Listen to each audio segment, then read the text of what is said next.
What is going on, guys? It is your boy Forever One Ghost coming back at you once again with another anime review video, and today we will be reviewing Sword Art Online Alfheim. Now, this is going right off the original Sword Art Season 1, pretty much steeing into the next season, which in my opinion is this one. Obviously, Season 2, which is pretty much Chapter 2 of the first season. So we go into Alfheim fully knowing that Asuna has not come back from the world of virtual reality. She is stuck there and he is trying to find out why. So Egio, when one day he comes out of the coma, or more or less the sleep that he was under, he had to recuperate his health, eat again, start drinking again, and getting his health back together. One day he goes to his friend's bar after he gets an email from him showing him a very blurry picture of Asuna locked up in birdcage, and he's trying to figure out why. Why is this happening? What's going on? And he starts to go and ask questions about it, and then he finds out that she's still in that game. So he obviously knows because she's still in the hospital. He would go visit her frequently, and the father's very nice to him. It's only then that his assistant, who works under the father, under his company, working for another video game company that's hosting another game like Sword Art Online, who took over Sword Art Online after Akihiro Kaiba died, went off and made Sword Art Online Alfheim. So, seeing as all this went down, a lot of stuff had to, progressively go into this when this was going down. Obviously, Kirito is now having to go back into the world that he did not want to go back to. But obviously, in this game, he has nothing to worry about because he can actually log out and come back in and out of the game. Because if this were to happen again, where people get stuck, it would lead to a massive, massive death number, which I honestly think would have been a little bit crazy, obviously for the story, but in real life or for anybody that ever had to, like, if it ever did happen, that'd be insane. But honestly, to see the second chapter of the season of this going into Alfheim was crazy. Now, Crumb, what did you think about this? Because I know that you've seen it a lot and you've heard about it a little bit, and you started seeing it a while back as well as I did. What did you think when you saw Alfheim? What did you think about the story that was coming now, about Asa being stuck and being put in this very awful position? Well, originally when Sword Art Online and all of them originally came out, I had no interest in it. I pretty much thought of it as just it's something that everyone watches. It's probably not even that good. Probably has like no class or nothing. I was absolutely wrong. Absolutely. So pretty much I watched it and I fell in love with it. I love the idea, as I believe I said before in the first time we said it, in the first time we did the first Sword Art Online. I believe I had mentioned that I absolutely fell in love with the Sword Art Online and how it is, and that's exactly how I felt the same way with Alfheim. Right. So this pretty much, you were thinking that it wasn't going to be as great as the first, original game that they did, and then they go on to the second game in the first season, which is Alfheim, and you weren't expecting it to be that good. But when you started seeing it, you immediately fell in love with it. You already immediately fell in love with the story and how it all came to go. Um, did you enjoy a lot of the stories that they came out with, including some of the new characters that they brought in? Especially some which the sister now came into the game as one of the characters as well, and also the new villain, who was the father's assistant, and also seeing a couple of few people that were helping him towards the middle of the end or somewhat, and meeting new people into this game. What do you think about that? I think it was good to add, for one, the new characters. A lot of new characters were needed, considering it was a whole new game. Mm-hmm. Adding the sister, I think, was a huge game changer, I want to say. It's probably not the word I'm looking for, but it's along the lines. It was a huge game changer for how they could place out the whole storyline. And I just think with all the new villains and all that, definitely necessary. No spoilers on the end, but I think that was definitely very clever of them to pull. I honestly, you know, didn't expect it until I heard, because I mean, at the same time, you have to remember the sister really loved her brother. Like it was kind of awkward at the same time, but I've seen animes do this where a lot of sisters like don't think of their brothers like that, but then really, really love them, kind of in that sense, because the character that she was playing in the game towards the beginning, he started like liking him like in that sense, and I was kind of thinking, whoa, whoa. But at the same time, he didn't know either. But at the same time, when I think he knew when she started crying and she started seeing like him with Asuna and all that. Again, if you guys have not seen Sword Art Online, Alfheim, don't come to this video that we're doing. But when I started seeing that, and I started seeing that affection, that very powerful love that she had for her brother, I kind of understood it like as in a brother sister relationship. That's cool. Like I respect that they care about one another. But when she took it to that extra step, I was kind of like, whoa, there. You need to take a couple steps back. A lot of people were like, hell no, let it happen. And I was like, well, unless you like incest, we don't. We don't. I mean, I don't care. Again, this is a show, and I think whatever they do to plot the story and make it better is fine. But then seeing new characters in the show that kind of made me like fall in love with it even more. Was just seeing the new like the friggin' character, there's so many I can't even remember. It's unreal. But The different races, yeah, I think it's a different races in the show that I forget. the But again, this Spriggans, is a while back too. salamanders, Wait, repeat that again. I couldn't hear you, so that they can hear you. the Spriggans, which was one of the one that's the one that Kirito became part of.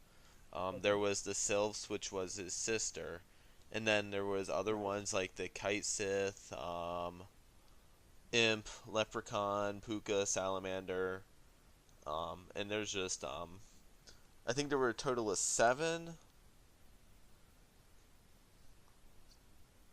A total of what, buddy? seven to like 10 of them, I believe. I don't quote me on Oh, that. 7 to 10 of them. Okay, but at least if anything, we at least got a couple of them in. That's which is fine. But also, aside from the new abilities, now in this game you can actually fly. In the other game, obviously you just walking like any normal person would, and going into combat, having the leader skills and powers you did.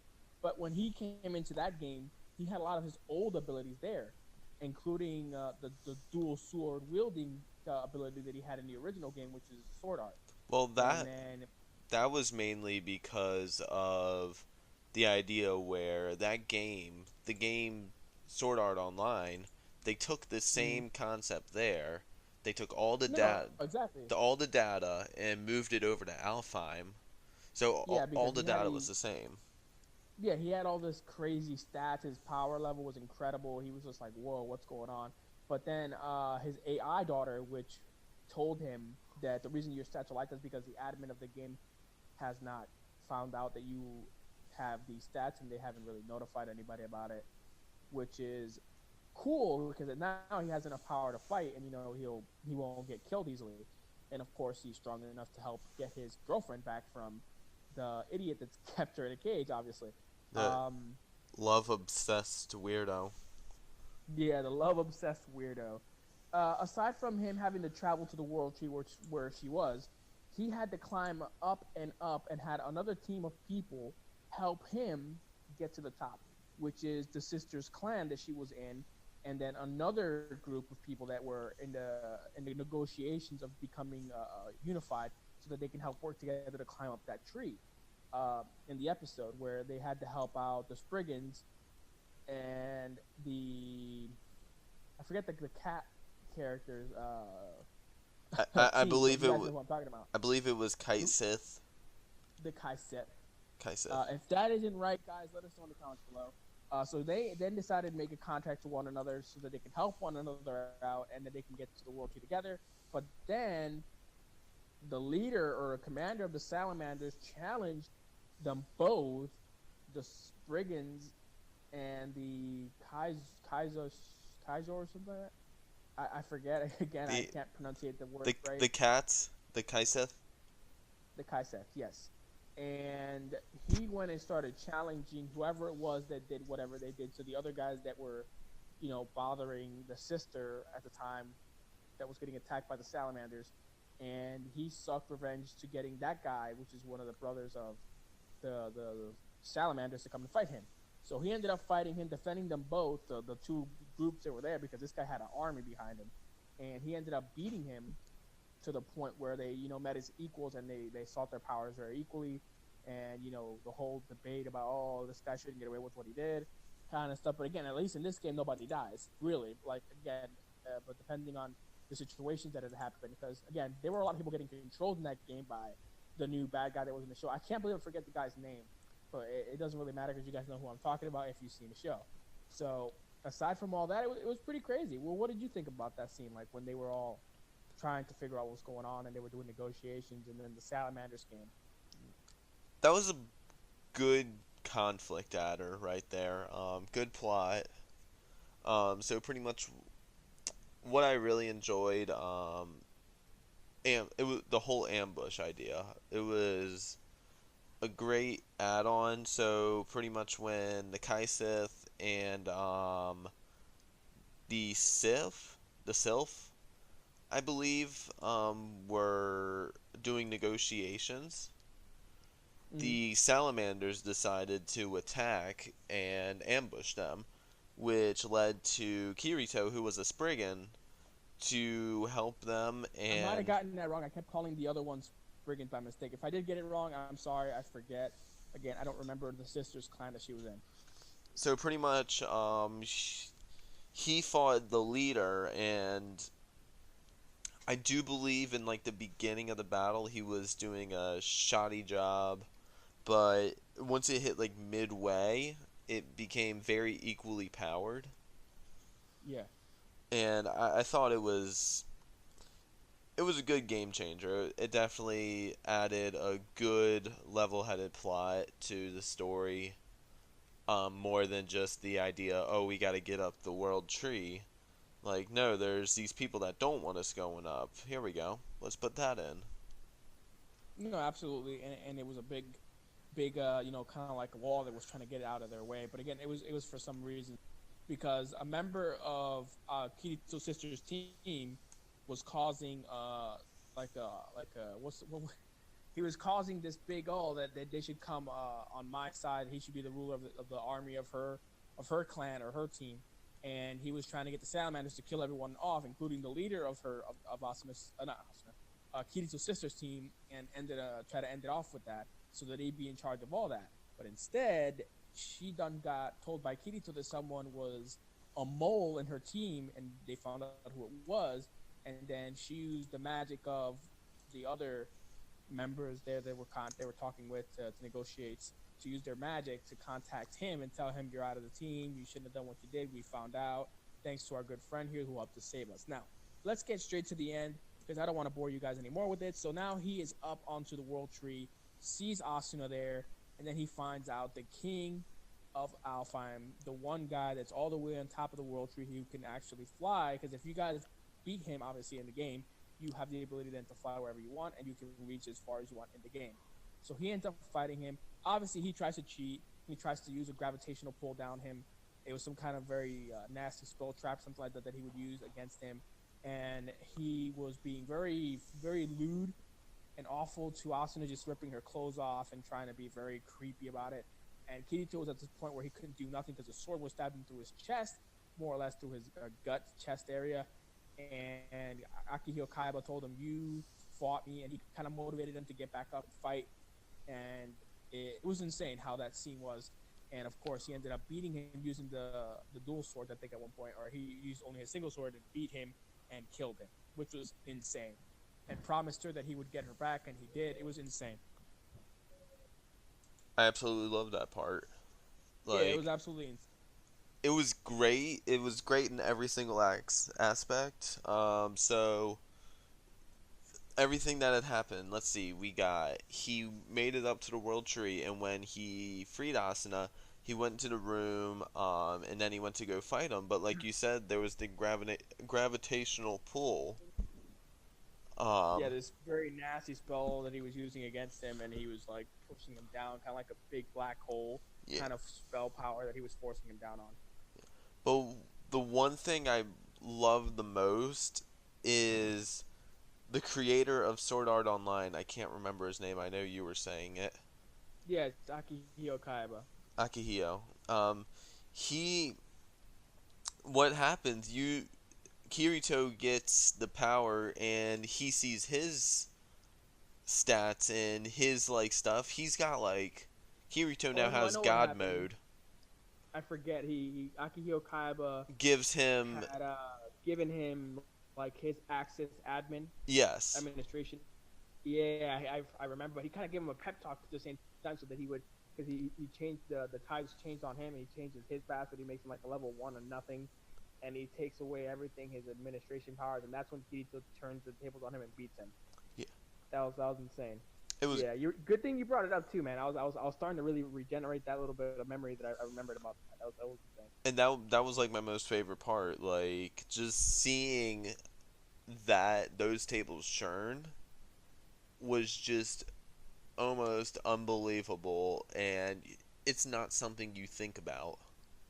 No, not at all, not at all. And it's one of the great things about this show that brought us in so much. When we saw the original Sword Art, we got drawn in because this is a new anime. This was brought in by in Toonami. We were starting to watch it there, but we saw this like all ahead of time on Leap X. We would even see a couple episodes there, and it was just a great show that when they did the next chapter of season one into it, I was like, whoa. I was just very very excited for it. Obviously, if you're a Sword Art Online fan, you want more. When you start watching the first season of something that you like, and you want more and you want more, and when you get what you want, but then you say, okay, after this I want more, that gives initiative obviously to any anime creator that they want more and they want more.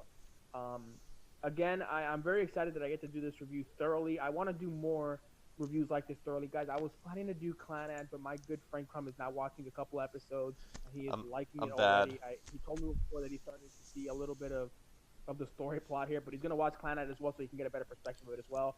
We will be doing Clanad next week. He will be watching as many as he can to review it thoroughly and better, because we want to get that real effect of that show in, because season 2 was one of my favorites of it, obviously. I will let you all know Anyway, how guys, much I cry. we will know how much he will cry once he watches it. Hopefully, he does watch all 25 episodes of season 1 and season 1's 24, season 2 is 25. Pardon me. I cried Anyway, for guys, I 4 want to thank you guys hours. so much. Say what, buddy? I cried for 4 hours. Cry for 4 hours. There we go. Anyway, guys, I want to thank you guys so much for hanging in with us, watching this amazing review with my good friend Crumb. Make sure to subscribe to my homie over there to the left here, Crumb over there. He will be leaving his YouTube channel on the video as well. Make sure to subscribe to him, and always make sure to subscribe to your boy Forever One Goes here, and make sure to check me out on Twitter at Forever One Goes. Make sure to leave in the comments below what other animes you want us to review. We will follow and suggest any review that you got for us, and we will try our best to review them. Now, I will be very honest with you. My schedules are very different, so we're trying to work very hard to get as many videos out there as we can. So as always, guys, stay awesome. Keep watching anime, and make sure to check out Viewster at www.viewster.com. And as always, make sure to check them out. Let them know the boy Everyone Goes to send you their way. They should have buy their omakases. They're very good company, very great company that I support and respect. And as always, guys, keep watching anime and have a nice day. All right, guys, let them know, boys. Let them know. Watch some anime out there. And just remember, guys, we never always not use Wikipedia.